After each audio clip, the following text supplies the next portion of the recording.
मित्रों, हिंदू धर्म ग्रंथों और पुराणों में बहुत से लोगों की कथाएं प्रचलित है जिन्हें किसी न किसी श्राप के कारण अपने असली रूप को खोना पड़ा था।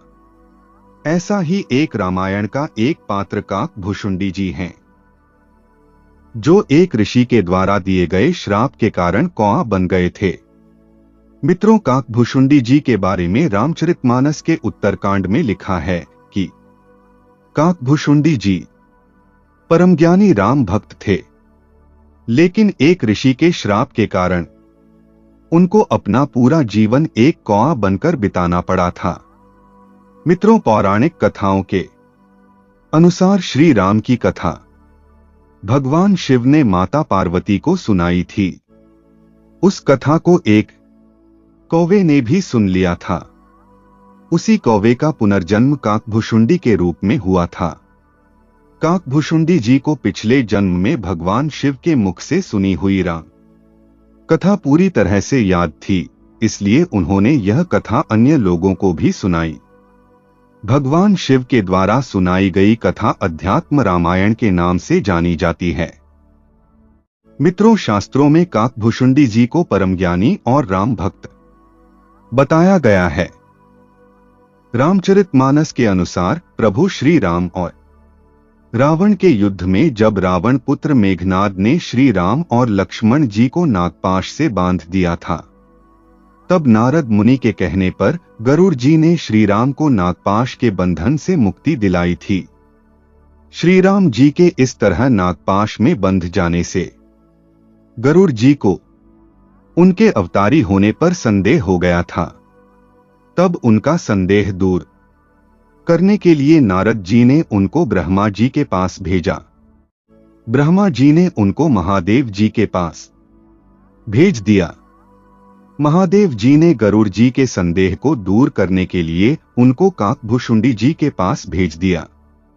अंत में काकभुशुंडी जी ने श्री राम जी का चरित्र गरुड़ जी के सुनाकर उनका संदेह दूर किया।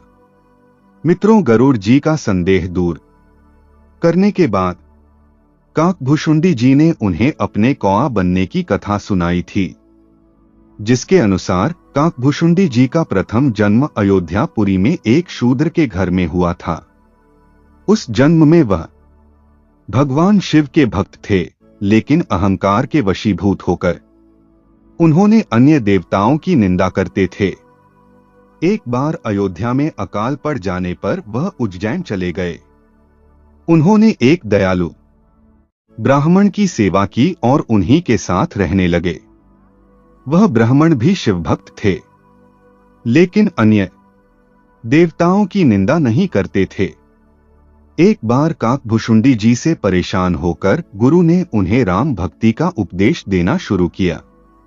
घमंड में चूर काकभुशुंडी जी ने एक बार अपने गुरु का ही अपमान कर दिया, जिससे भगवान शिव नाराज हो गए और श्राप दिया कि तूने अपने गुरु का अपमान किया है, इसलिए तुझे सर्प योनि में जन्म लेने के बाद 1000 बार कई योनियों में जन्म लेना पड़ेगा।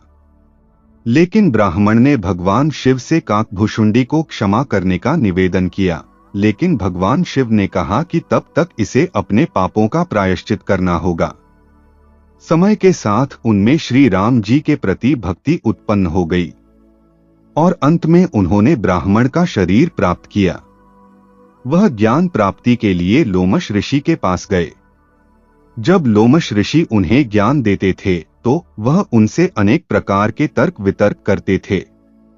उनके इस व्यवहार से कुपित होकर लोमश ऋषि ने उन्हें शाप दे दिया कि जा तू चांडाल पक्षी यानी कौआ बन जा। वह तत्काल कौआ बनकर उड़ गए।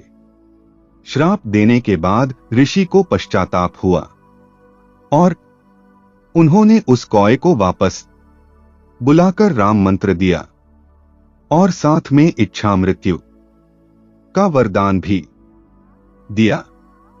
राम मंत्र मिलने के कारण उनको उस कौए के शरीर से भी प्रेम हो गया और बाद में वह काकभुशुंडी के नाम से प्रसिद्ध हुए। मित्रों, यदि जानकारी अच्छी लगी हो तो लाइक करें, कमेंट करें और चैनल को सब्सक्राइब करना ना भूलें। जय श्री राम। हर हर महादेव।